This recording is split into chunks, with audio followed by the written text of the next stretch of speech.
కాంగ్రెస్ ప్రభుత్వం ఒక కమిట్మెంట్తో పనిచేస్తుందని, దానికి ఉదాహరణ ఎస్ఎల్బీసీ ఘటనపై తక్షణమే స్పందించడమని అచ్చంపేట ఎమ్మెల్యే చిక్కుడు వంశీకృష్ణ అన్నారు. ఎస్ఎల్బీసీ టన్నెల్ క్యాంపు కార్యాలయంలో ఆయన మీడియా సమావేశం నిర్వహించారు. సంఘటన జరిగిన వెంటనే రాష్ట్ర ముఖ్యమంత్రి రేవంత్ రెడ్డి ప్రతి నిమిషం ఘటనకు సంబంధించి ఆరా తీస్తూ ఎప్పటికప్పుడు అధికారులను అప్రమత్తం చేశారని పేర్కొన్నారు.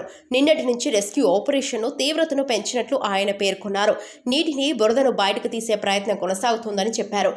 అయినంత త్వరలో వారిని బయటకు తీసుకువస్తామని ఈ సందర్భంగా ఎమ్మెల్యే పేర్కొన్నారు.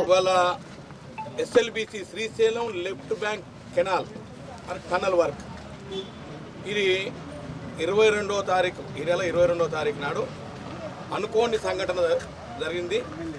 దీనికి అందరం కూడా చింతిస్తూ ఉన్నాం. అన్నిటికి మించి ఈ రాష్ట్ర ప్రభుత్వం గౌరవనీయులు రాష్ట్ర ముఖ్యమంత్రి పెద్దలు నల్లమల్ల ముద్దుబిడ్డ రేవంత్ రెడ్డి గారు మినిట్ టు మినిట్ దీనిపైన ఎప్పటికప్పుడు మానిటరింగ్ చేస్తూ అధికారులకు కానీ లేకుంటే దీంట్లో పాల్గొంటున్నటువంటి ఎక్స్పర్ట్స్ దాదాపు 12 డిపార్ట్మెంటు పనిచేస్తూ ఉన్నాయి. వాళ్ళందరితో రెగ్యులర్గా మాట్లాడుతూ ఉన్నారు. అదే కాకుండా సంబంధిత మంత్రివర్యులు పెద్దలు ఉత్తమ్ కుమార్ రెడ్డి గారు, జూపల్లి కృష్ణారావు గారు, కోమరెడ్డి వెంకరెడ్డి గారు, వారితో పాటుగా డాక్టర్ మల్లురవి గారు, చాలా మంది ఎమ్మెల్యేలు ఇవన్నీ విజిట్ చేస్తూ ఉన్నాం. ఈ ప్రభుత్వం ఈ ఇన్సిడెంట్ను వెంటనే దీని పరిష్కారం చేయాలని చెప్పి వార్పుట్ బేసిస్ మీద యుద్ధ ప్రాతిపదికన ఈ సహాయక చర్యలు చేపట్టడం జరిగింది. ఈ విషయం అందరికీ తెలిసిందే. కాకపోతే నిన్న సాయంత్రం ఉదయం నుంచి ఈ రెస్క్యూ ఆపరేషన్ ఏదైతే ఉందో అది స్పీడప్ చేయడం జరిగింది. ఒకటి డీవాటరింగ్, టోటల్ డీవాటరింగ్ చేయడం జరిగింది. చాలా వరకు ఏదైతే స్లష్ కానీ లేకుంటే అక్కడ ఉన్న మడ్ లేకుంటే సీపేజ్ వాటర్ చాలా వరకు దాన్ని కంట్రోల్ చేయగలిగాం. రెండవ అంశం ఏంటంటే ఈ టీబీఎం ఇది దాదాపుగా 150 మీటర్స్ లెంత్ ఉంటుంది. ఆ మధ్యన బ్రేక్ డౌన్ కావడం జరిగింది, అంటే బ్రోకెన్ అయింది, అంటే పగిలిపోయింది. కొంత పాటు ఆ స్పీడ్ కొంత ఇనికి రావడం జరిగింది. అది లోపలికి వెళ్ళటానికి కొన్ని ఇబ్బందికరంగా ఉన్నమాట వాస్తవం.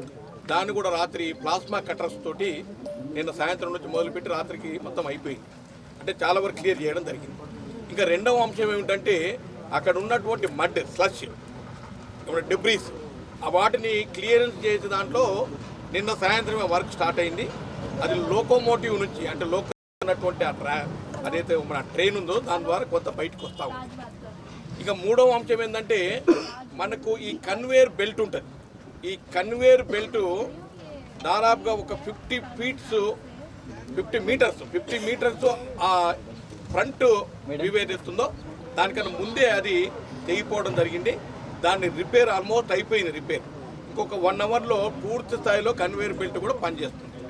ఇంకా నాలుగవ అంశం ఏమిటంటే ఆ బ్లోయర్, అంటే ఆక్సిజన్ పంపింగ్ ఏదైతుందో ఆ బ్లోయర్ కూడా కొంత డ్యామేజ్ అయి ఉంటే దాన్ని రిపేర్ చేయడం జరిగింది 3 డేస్ బ్యాకే. ఇక్కడ ఉన్నటువంటి ఏవైతే ఎక్స్పర్ట్స్ భారతదేశంలో ఉన్నటువంటి ఈ టన్నల్ కొలాప్స్కి సంబంధించి రెస్క్యూ ఆపరేషన్లో ఉన్నటువంటి డిపార్ట్మెంట్ దాదాపు 12 డిపార్ట్మెంట్ పనిచేస్తూ ఉన్నాయి. దానిలో ఎన్డీఆర్ఎఫ్ కానీ, ఎస్డీఆర్ఎఫ్ కానీ, హైడ్రా కానీ, సింగరేణి కానీ, లేకపోతే జియోలాజికల్ సర్వే ఆఫ్ ఇండియా కానీ, ఇవన్నీ కూడా అదే ఫైర్ కానీ, అన్ని చాలా డిపార్ట్మెంట్లు కలిసి ఒక కొలాబరేషన్తో పనిచేస్తూ ఉన్నాయి. ఇది వార్పుట్ బేసిస్ మీద పనిచేస్తూ ఉన్నారు. ఇప్పుడు ప్రభుత్వం వెంటనే స్పందించింది. ఎందుకు ఈ మాట చెప్తున్నానంటే 22 ఉదయం 8:30-9 గంటలకి ఇన్సిడెంట్ జరిగితే 10:30-11 గంటలకు సంబంధిత మంత్రివర్యులు పెద్దలు గౌరవనీయులు ఉత్తమ్ కుమార్ రెడ్డి గారు హెలికాప్టర్ ల్యాండ్ అయ్యారు. అంటే మా ప్రభుత్వం ఎంత కమిట్మెంట్తో పనిచేస్తుందంటే ఇది ఒక ఉదాహరణ.